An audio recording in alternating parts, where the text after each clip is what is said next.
New topic, meter bridge. It is a practical application of Wheatstone bridge.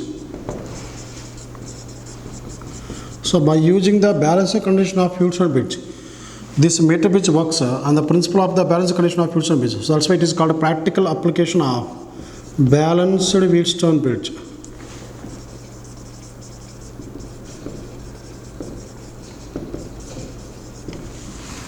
So in this we have three metallic strips. So this is the first metallic strip in the form of L. This is second metallic strip in the form of L only. And the third metallic strip is straight metallic strip here, which are fixed on a wooden board. Now this is a left gap. This we call it as a left gap, and this we call it as a right gap. In the left gap, we will connect a wire of unknown resistance. So when we know that in algebra, if a value is unknown, generally we denote with the letter X. So this is a resistor which is unknown to us. So unknown resistance is denoted with the letter X. And here in the right gap, we will connect a resistance box. So in that resistance box, we can keep any amount of resistance. So by removing the knob, we can keep 1 ohm, 2 ohm, 3 ohm, 10 ohm, any ohms. Okay.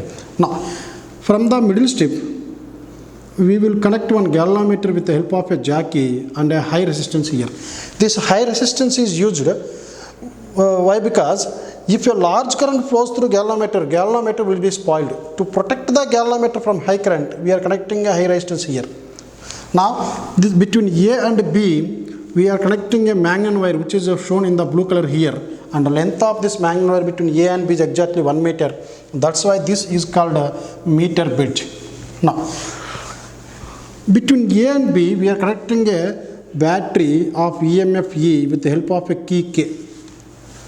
Now, when the key is closed, then current will flow from the battery, it will enter into A. Here what happens, current divides into two parts. Why? Because mangan wire is also a path for the flow of current. So here current divides into two parts.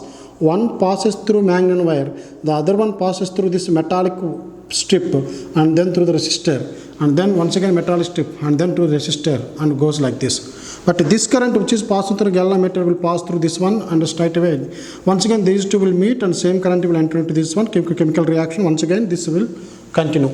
Now if you observe this one, the same diagram can also be redrawn like this.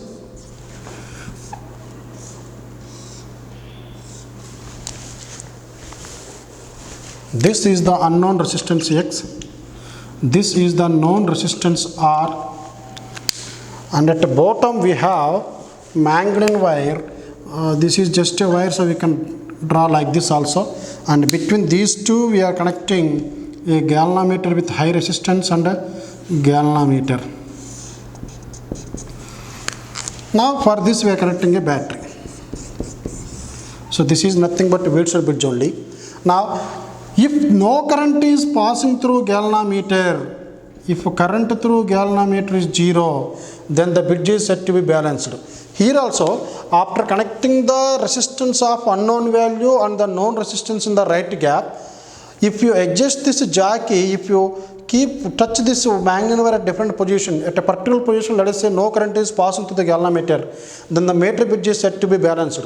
So when the meter bridge is said to be balanced, we know that for a balanced Wheatstone bridge, P by Q is equal to R by S. Now here if you compare this one with this one, and comparing with this with the balanced bridge, ratio of resistance in the upper branches, that is X by R, is equal to ratio of resistance in the lower branch. But you can see there is no resistor here, but mangan wire is a big resistor. Manganese is an alloy, so it is also a resistor. Between A and J and J and B, between A and J we have some resistance. So what is the resistance of the mangan wire between A and J, which is going to be rho into L by cross section area A. R is equal to rho L by A. What is the resistance between J and B? Resistance between J and B is given by rho into the total length of this mangan wire is 1. If the length between A and J is L, the remaining length will become 1 minus L. So this will become rho into 1 minus L by A. Now you can divide this row and row, A and A. What is the resistance between AJ and JB, which is nothing but L by 1 minus L. Actually, we are comparing resistance of this one, but the resistance can be written in terms of row L by A, as it is having uniform cross section towards its length. Area get cancels. Row it is made of same material from A to B. Row cancels. This is the ratio between L by 1 minus L. So what is the unknown resistance in the left gap of the meter bridge?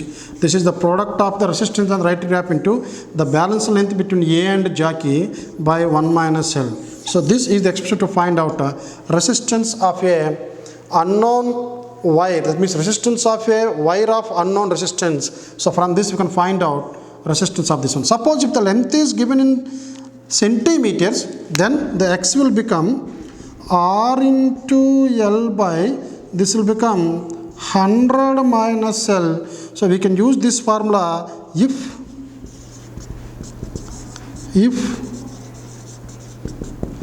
length is given in centimeter, balance length. This length is called, L is called balancing length.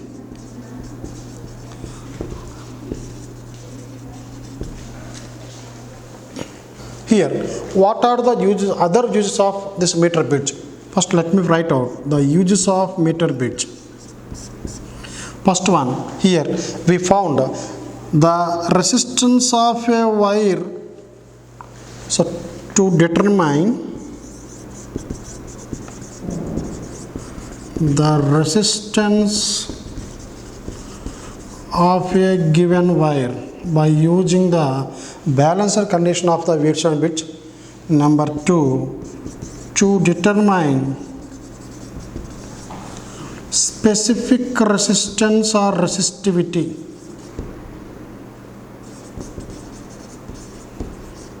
rho of a given wire or a conductor. Number 3, to compare resistances of two conductors. And fourth one, to verify loss of resistances. So these are the 4 uses of meter bridge. Already we discussed about this one, to find out the resistance of a given wire by using this formula. X is equal to resistance in the right gap by balance length by the remaining length. So we can use this formula to find out to determine the resistance of a given wire. Second one, to determine the specific resistance of a given wire. Let us say this is a wire which is fixed between these 2 points. If I want to find out the specific resistance of this one, so what we can write? By finding this X value, X is the resistance of that one. We know X is equal to rho L by A, where X is the resistance of this wire. So from the basic principles, basic formula, X is equal to rho L by A. If you want to find out the resistivity rho, this will become XA by L. But L is the length of this wire from this end to this end. Total length you can measure it with the help of a scale. How to find the area of cross section of this wire? The area of cross section, first you need to find out the diameter of this wire by using the screw gauge. So if you find the diameter, area will become pi d square by 4. So from this resistivity is given by the resistance of that wire, already we found by using this formula, and area pi d square by 4 into where L is the length of that wire. Remember, here already used small l to denote the balancing length. That's why here, let me use the length of this wire with the capital L. Then this will become capital L.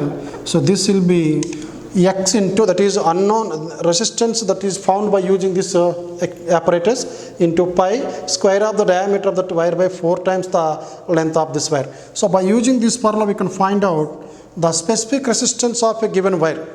And also to compare resistance of 2 conductors. If aluminum wire and copper wire are given, we can compare the resistance of these 2. First, by keeping the aluminum wire here, we will get a balance length L1. By keeping the copper wire here, we will get a balance length L2. So L1 by L2 will give the ratio of the Y, because here in this formula, the resistance of the right gap has not changed. And L1 and L2 changes. So X1 by X2 is equal to L1 by 1 minus L1 by L2 by 1 minus L2. So we can compare the resistance of these two. And also to verify the loss of resistance. Loss of resistance means Rs is equal R1 plus R2. The effective resistance in series combination is given by sum of the resistance in this one, R1 plus R2. And similarly, Rp is equal R1 R2 by R1 plus R2. This is parallel combination. So we can verify these laws whether they are correct or not. For this, what we have to do, first you connect two resistors in parallel series combination.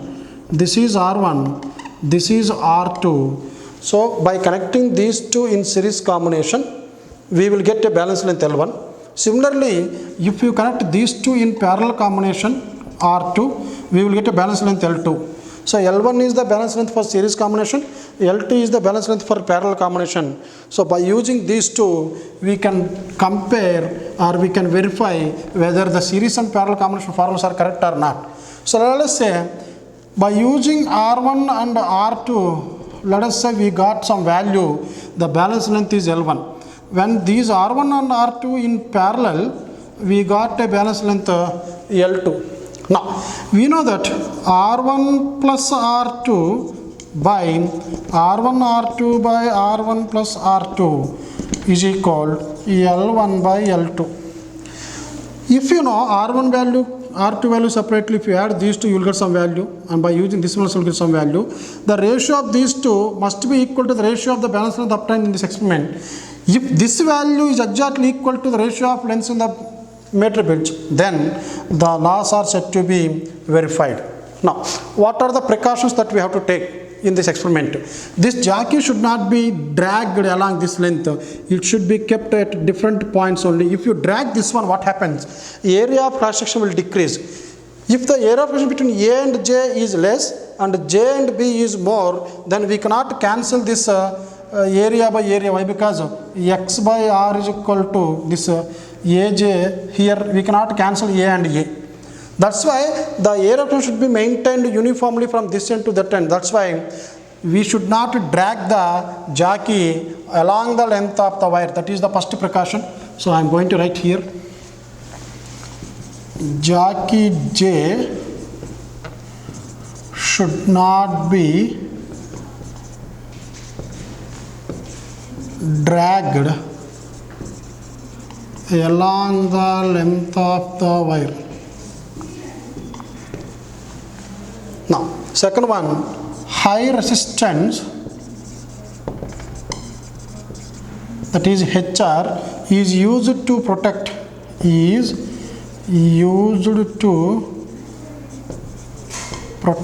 galvanometer from high currents.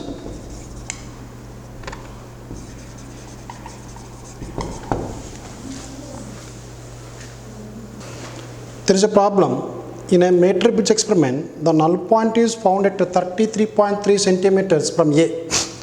If now a resistance of 12 ohms is connected in parallel with S, the null point occurs at 52. So previous balancing point was 33.3. Now it is 52. Determine the resistance R and S in the left and right gap of meter bridge. We are going to find out the resistance in the left and right gap. So left side, we have a resistance, so I will take this as R, and in the right gap, let me take this as S.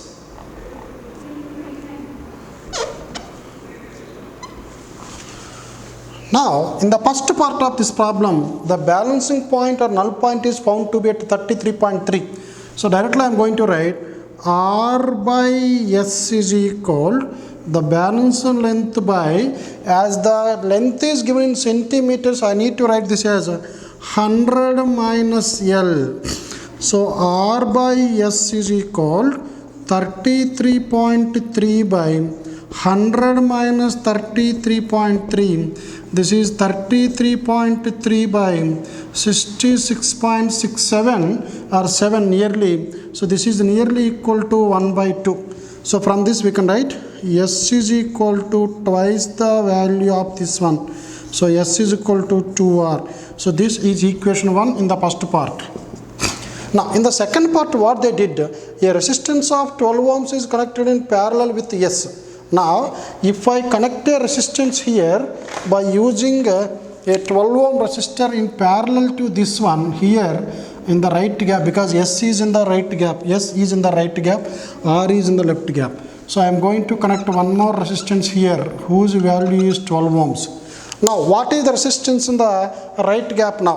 The resistance in the right gap is given by, as these two are parallel, resistance in the right gap is given by S into 12 by S plus 12. This is the resistance in the right gap. Now, whenever resistance is connected in the parallel to any resistance, net resistance always decreases.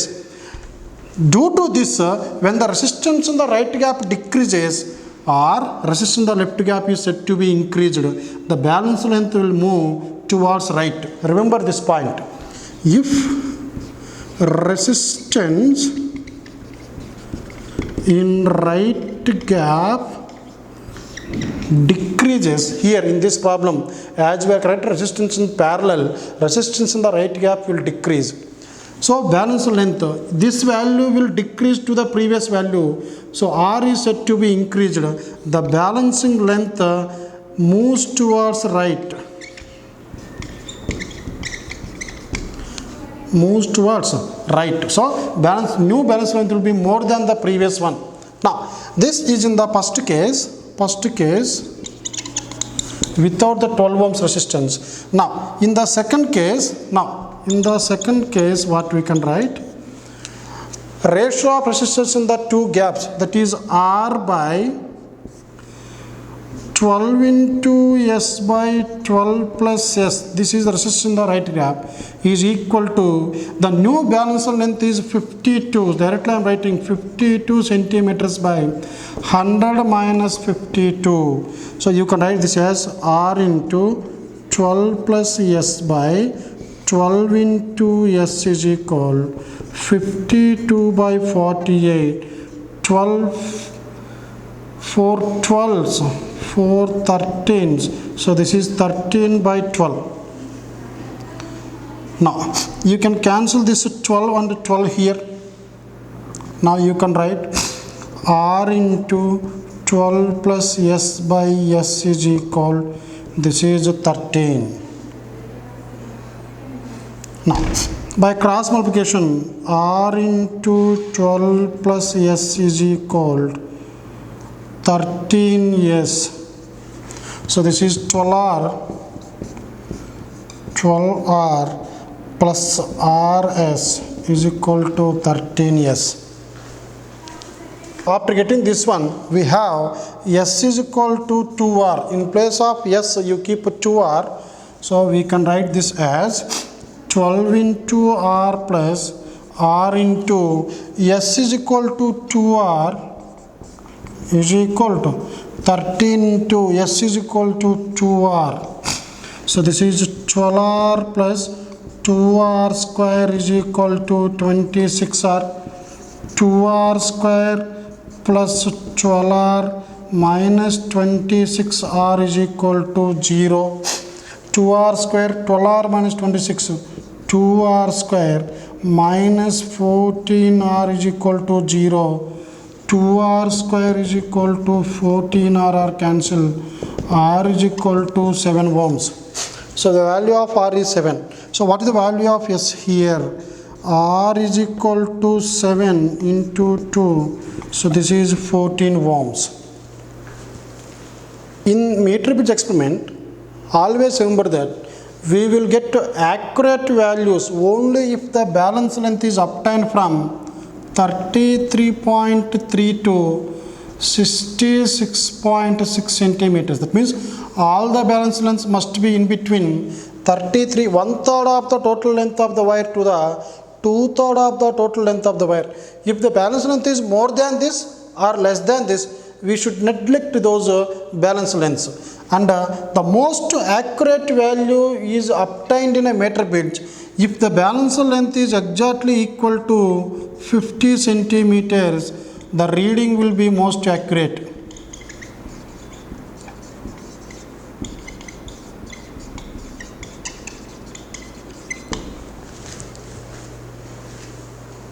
this problem, instead of asking R and S values, because why? Because already we found this R value, S value. Let us say 7 ohms connected in left gap and 40 ohms connected in right gap. So the balance length obtained at 33.3 centimeters. If a resistance of 12 ohms is connected in parallel to the resistor in the right gap, what is the percentage increase in the length of the balancing length? So find the percentage of increase in balancing length. Why? Because right side a resistance is connected in parallel, so total resistance in the right gap will decrease, so balance length will move towards right. That means balance length will increase. So what is the increase in balancing length they are asking? So the initial length is given as 33.3 centimeters. I can write this as 1/3 meters. And the final balance length after connecting the 12 round resistance, this is 52 centimeters or 0.52 meters. Now this can also be written as 0.333 meters. So what is the increase in percentage increase in balance length? First, increase in length by original length into 100%, you will give the percentage increase in balance length. So what is the change in length? That is L2 minus L1 by the initial length is L1 into 100. Always this percentage increase or decrease is based on initial length. So L2, this is 52 centimeters, L1 33.3 by 33.3 into 100, or this can also be written as 52 minus 32 means 20, but this is 18.7 by 33.3 into 100. You can cancel this in this 3 times nearly. So this value is equal to 7 3 is 21, 24, 25, 26, 3 ones are 3, 4, 5.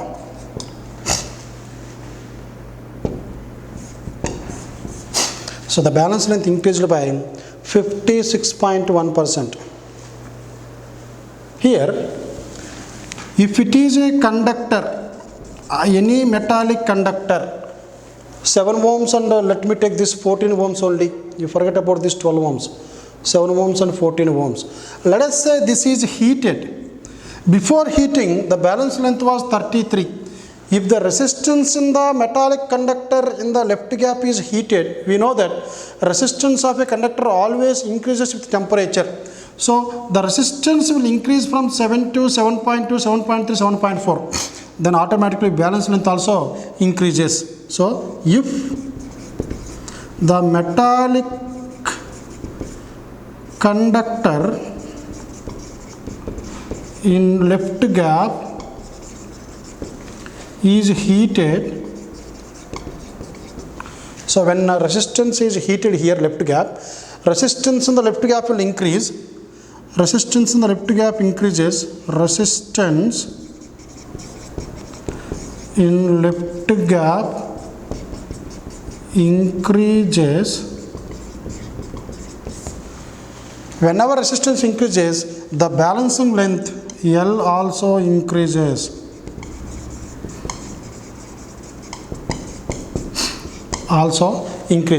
Similarly, instead of conductor, let us say if you take a semiconductor like germanium or silicon here, germanium here, if you keep germanium, if you heat it, we know that whenever temperature increases, the resistance of a germanium will not increase, it will decrease.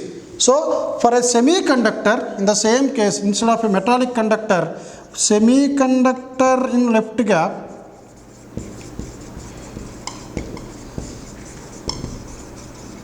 is heated. Whenever it is heated, left gap is heated, then resistance will decrease in the left gap and the balance length L also decreases. Next one, potentiometer, also known as ideal voltmeter, as it does not draw any current from the circuit, so it gives the better reading. So this will give accurate reading as it does not draw any current from the circuit, any amount of current from the circuit.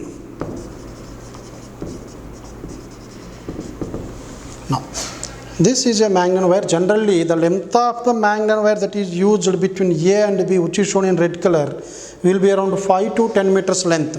So, generally on a wooden board, this Mangan wire is stretched between 2 points, which are in 10 rows. So, let us say each row is 1 meter, 2, 3, 4, 5, 6, 7, 8, 9, 10.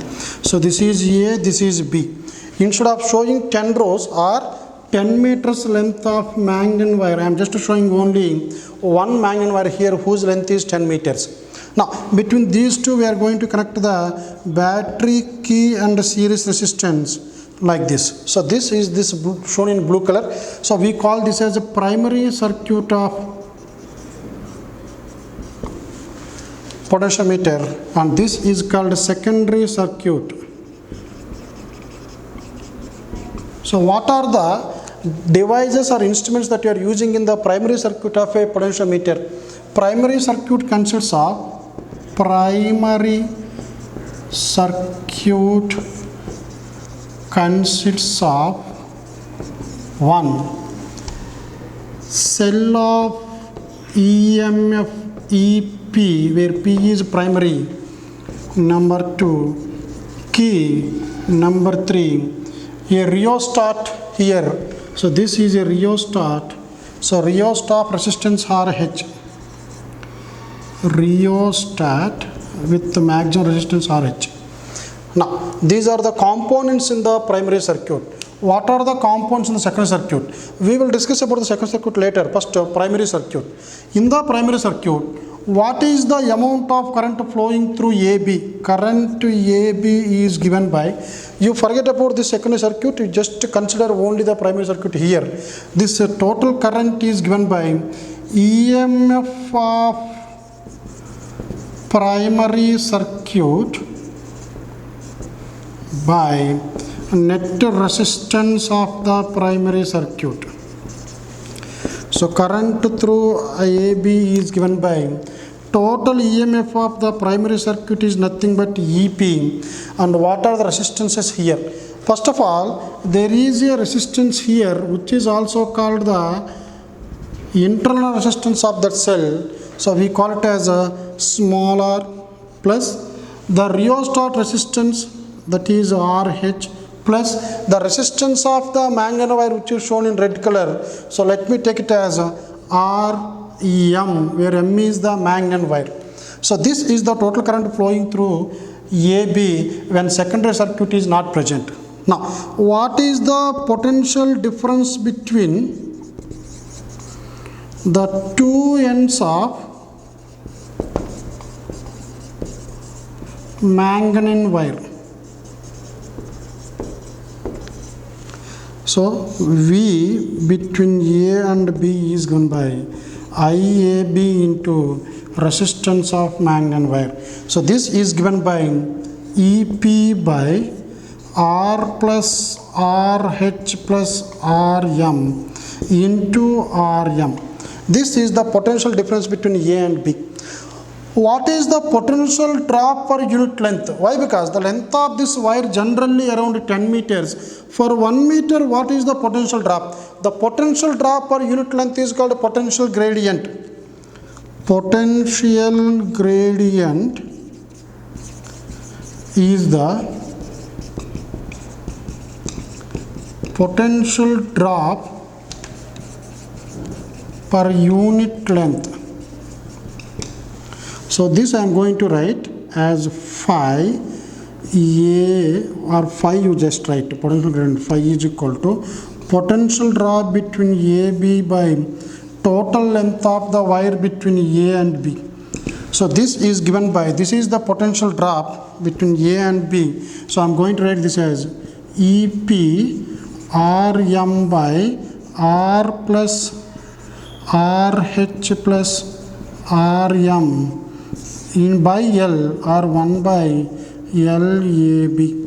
So, this is the potential gradient here. So for every 1 meter length, this much potential will drop here. Now let me write all these values in terms of some numbers, then we will get a correct idea about this potentiometer. Let us say EP, that is EMF of the cell in the primary circuit. Let us say this is 10 volts. Internal resistance of this cell is 1 ohm. The rheostat, resistance of the rheostat is said to be, let us say, 2 ohms. And resistance of the mangan wire between A and B, let us say this is 3 ohms. Or you can take this as a 0.5 ohms. This is 1 ohm. Let us say this is 3.5 ohms. Now, what is the current through this wire AB with these values? Current between AB is given by EP, that is 10 by, this is 0.5 plus 1 plus 3.5, 3.4.5. So this is 10 by 5, 2 amperes. So 2 amperes current is passing between A and B in the primary circuit. So what is the voltage drop between A and B? So this is nothing but the current between A and B, resistance between A and B. This is 2 into 3.5. So this is 7 volts. So the total potential drop between A and B is 7 volts. Out of 10 volts, 7 volts will drop here. So among these two, remaining 3 volts will drop. Now, what is the potential gradient? The potential gradient is the potential drop per unit length. The total potential drop between A and B is 7, and the total length of this wire, let us say 10 meters. So this will become 0.7 volt per meter. This is called potential gradient, denoted with the letter phi. Now, if you connect a battery whose EMF is unknown to us, so this is a battery or cell of unknown EMF E. It is connected to a high resistance and a galvanometer and a jockey. Now slowly if you press this jockey at different points of this one, at a particular point the reading through galvanometer will become 0. When this will become 0, so let me take this as a point A, J. Let me take this point as a C, and let us say this point somewhere here is D. These are the 2 points on the 2 sides or terminals of the battery. Now, the current through galvanometer will become 0 if the potential between the AJ equal to CD. Potential difference between these two is equal to potential difference between these two. Then, as the potential difference between these two is 0, no current will flow through this one. So, condition is if potential between C and D is equal to potential between A and J, where this length we call it as balancing length. So we call this as a balancing length. Then the current through galvanometer Ig will become 0. So this is called balancing length. Now, what is the potential between A and J? So to find out this potential, we know potential drop per unit length. If you know this length, multiply this length with this potential drop, we will get the potential difference between A and J. So the potential difference between A and J is given by the potential gradient. That is, for 1 meter length, if you know the potential drop, let us say this is 3 meters, then we can write the potential gradient into the balance length. So from this we know potential gradient for this problem is 0.7. Let us say the balance length is 3 meters. So this is 3. So this will be 2.1 volts. So the potential difference between A and J is 2.1 volts. So that must be equal to the potential difference between C and D. So which is also equal to, as it is no current is passing to this one.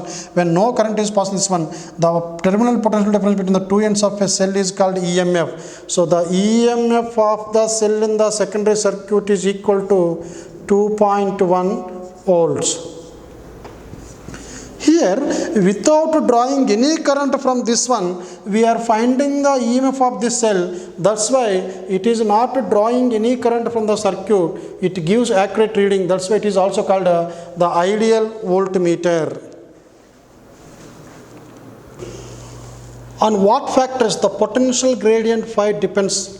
Here we know the potential gradient is given by the potential per unit length. Potential is current into resistance by this total length. So the potential gradient phi depends on the first one, the EMF of the cell that is connected in the primary circuit and the internal resistance of the cell that is connected in primary circuit.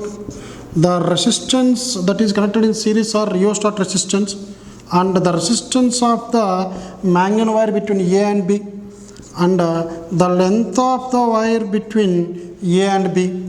And also we know the resistance of a Mangan wire can also be given as rho L by A. So it also depends upon the length of the wire between A and B. Already we wrote this one, and also the area of cross section of the Mangan wire that we are using here. And not only this one, even the resistivity of Mangan wire connected between A and B. So these are all the factors that affects the potential gradient of a potentiometer. Now, so this we can write EP, first one, internal resistance, resistance connected in series to this in primary circuit, resistivity of the Mangan wire, length of the Mangan wire between A and B, area of resistance of the wire between A and B.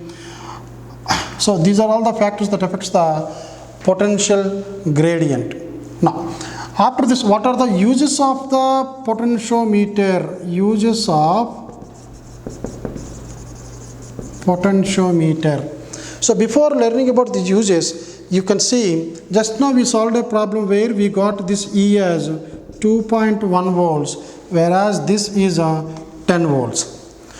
Always we have to select a cell in the secondary circuit which is always whose EMF is always less than the EMF of the cell that is connected in primary circuit. Let us say if it is 10 volts, let us say this is 30 volts, then you cannot get here the balance length. Why? Because the total potential drop between A and B will be always less than 10 volts, as it is internal resistance, and this one, the potential drop between these two will be less than 10. Even if it is a ideal cell here, then if there is no series resistance directly, if it is connected like this, then also the potential drop between A and B will be 10 volts for ideal cell in the primary circuit. So this difference will be 10 volts, but this is 30 volts, as it is more than this at any point. Even if you connect this jockey here somewhere, so potential between A and J is 10 volts. Potential of the wire between C and D will be 30 volts, as it is having high potential. Current always flows through the galvanometer. So but we need a condition where there is no flow of current through the galvanometer, that we call it as balance length. So we will use this one. Now what are the uses of potentiometer? So this is EP having more value, and this should have less value. That is the first condition to use the potentiometer. Now after this we know that the potential of the cell in the secondary circuit is equal to the potential drop per unit length into the balance length. This is the expression that is used to find the EMF of a cell in the secondary circuit. So the first one is to determine EMF of a cell by using this formula. First of all, if you want to find out this one, you need to find the balance length, and before that we should be able to find the potential gradient of the potentiometer wire by using this formula phi EP into Rm by R plus R H plus Rm into LB. Now the second one, to compare EMFs of two cells. First, if we use a first cell here whose EMF is less than this EP, let us say the balance length is L1. For second cell, the balance length is L2. So here what we can write, E1 by E2 is equal phi into L1 by phi into L2. Cancel. So E1 by E2 is equal L1 by L2. So this is the formula that we use to find out to compare the EMF of two cells. Third one, to determine internal resistance of a given cell.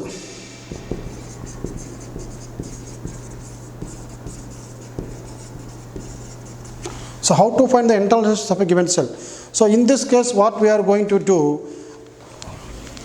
First, we will measure the balance length by using a cell in the secondary circuit.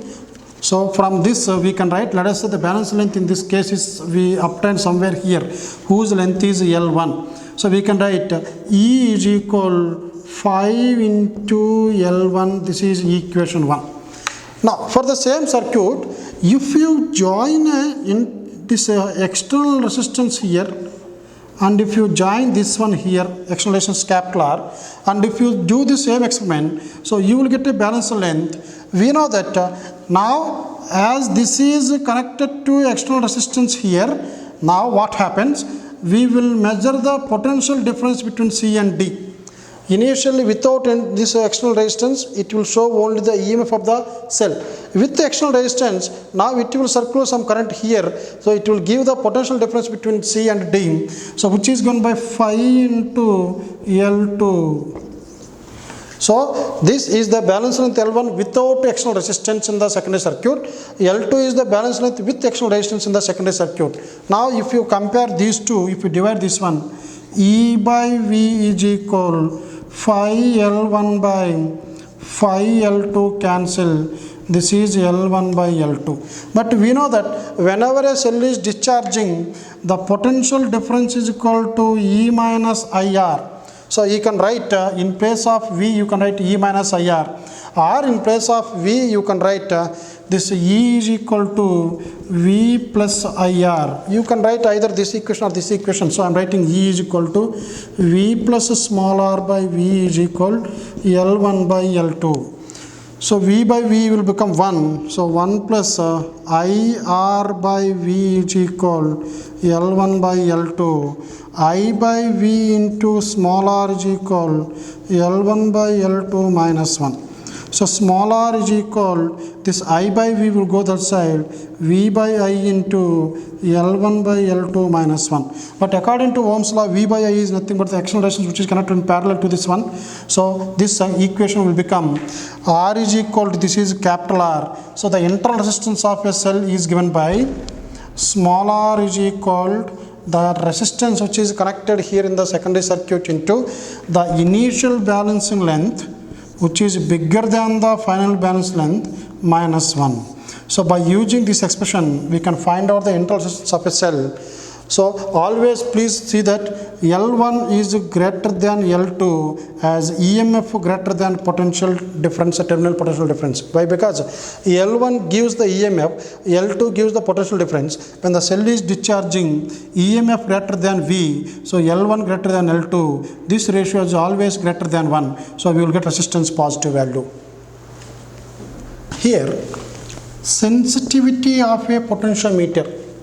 Potentiometer is said to be more sensitive if it measures less potential difference more accurately.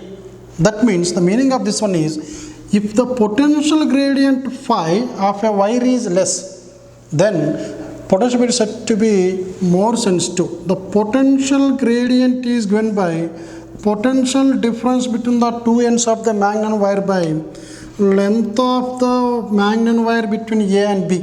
Instead of magnet, sometimes they may use Constantan also, but generally we use magnetic wire now as it is more cheaper than the Constantan. So this is the potential gradient. Now when the potential gradient is lesser, the sensitivity is said to be more. So what we can write? The sensitivity is inversely proportional to the potential gradient. Now, how to decrease the potential gradient to have more sensitivity? By decreasing the length or by decreasing the potential drop. So here I am going to write S inversely proportional to 1 by. Already we found the current through this one. Current is equal to EMF of the cell in the primary circuit by total resistance of this primary circuit, that is internal resistance, series resistance or rheostat resistance, and resistance of the magnetic wire, and the potential difference between A and B is current into this, and this is the potential gradient. Now here, for a more sensitive potentiometer, we need to decrease the phi value. Phi is given by EP into Rm by R plus RH plus RM into LAB, or this can also be written as is equals some constant K into this. Now, how to increase the sensitivity? To increase the sensitivity of a potentiometer to increase the sensitivity, this is the total resistance of the primary circuit. So instead of this I can write this as R total. So first one, to increase the sensitivity we need to increase total resistance of primary circuit. But how to increase this value? Remember, for any given cell, small r is constant. For any given wire, Rm is constant. So how to increase the total resistance of primary circuit? The only way is by increasing the resistance that is connected in series here. So to increase the sensitivity, so the best way is increase the series resistance. That is RH, here RH, in some books series resistance RS. Now, second one, increase the length of the Mangan wire. In some colleges we are using potentiometer whose length is only 5 meters. If it is 10 meters, as the length increases, sensitivity will increase. So that's why we need to select the potentiometer whose length of the Mangan is more. So increase the length of manganese wire. Third one, we need to select a cell whose EMF is less in the primary circuit by decreasing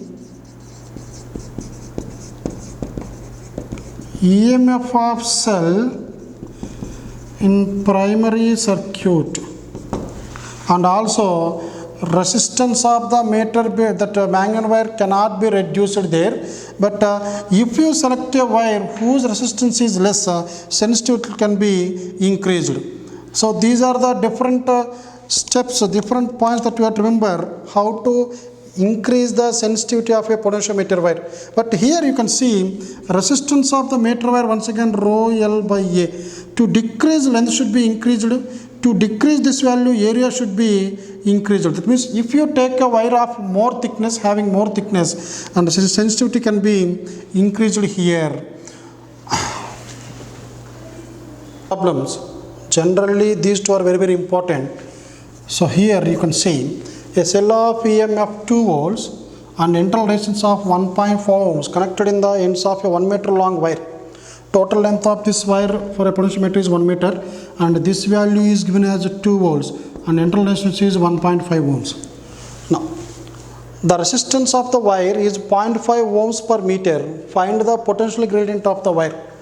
To find out the potential gradient, the potential drop between the two ends of the wire by length of the wire between A and B. So how to find the potential difference between these two ends, that is current into resistance between A and B by length between A and B. You can see this is the resistance per unit length, which is given as 0.5 here. Now how to find the total current through this one? The total current is given by total EMF of the cell by total internal resistance plus resistance of this wire AB into this is RAB by LEAB. So what is the EMF of the cell that is used here? This is 2 volts. Internal resistance is equal to 1.5. Total resistance of the mangan wire, as the total length is 1 meter and for 1 meter length resistance is 0.5, you can write 0.5 into the resistance between A and B per unit length is here, it is given as 0.5. So this is 2 by 2 into 0.5 cancel. So the potential gradient is given by 0.5 volt per meter. This is the potential gradient in this case. Now, how to find the second problem here? Second problem is, in a potentiometer experiment, the balance length with a cell is 560 centimeters. Now, when external resistance of 10 ohms, here if a 10 ohms resistance is connected here, now the balancing length changes by 60 centimeters. Find the internal resistance of the cell.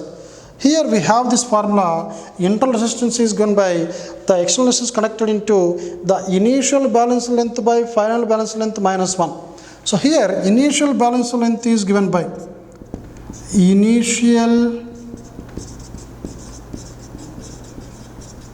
balancing length L1 is given by 560 centimeters. Whenever external resistance is connected, instead of measuring the EMF between the two terminals, now it will measure the potential difference or terminal potential difference between the two terminals of the cell.